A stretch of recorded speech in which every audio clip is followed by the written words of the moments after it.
In this video, we're going to talk about the text wrapping, and what I mean by that is kind of the behavior of the words or the text inside a cell. So notice here how Amazon link, it sort of gets cut off because the cell is a little bit too small.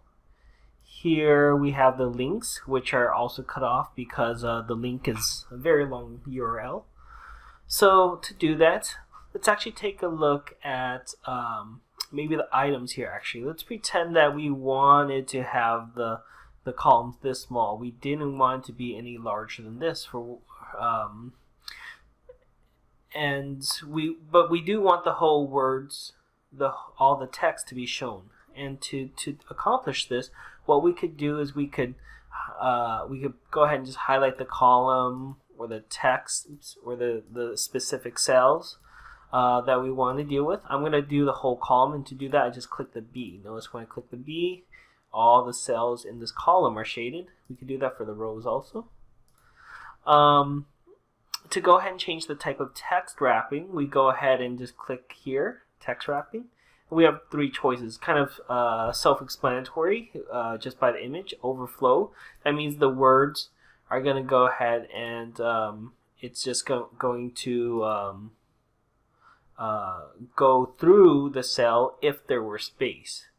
So if this were empty, you'll see that the word goes through. Okay, that's what it means by overflow. But since we have something in the cell does contain something, it's not going to overflow automatically.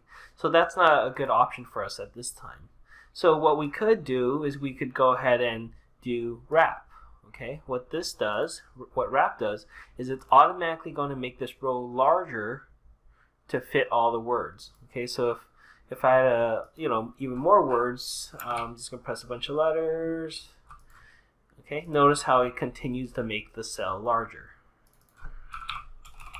Okay, so that's what we could do for text wrapping. Here we actually have the setting we want already. For the links, we don't want it to show the whole thing. There's really no point.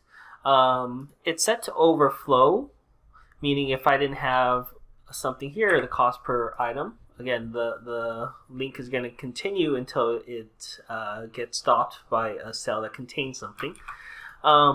If we want to formally kind of get that issue resolved or fixed, what I would have to do is I would highlight the cells and I would actually hit cut here, or clip, I'm sorry. So even whether or not there's something here, let me go ahead and delete this again. Notice how the text does not go through.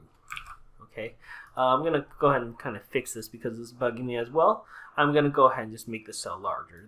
I could use a different text wrapping, but I think it's easier and nicer to make that a little larger.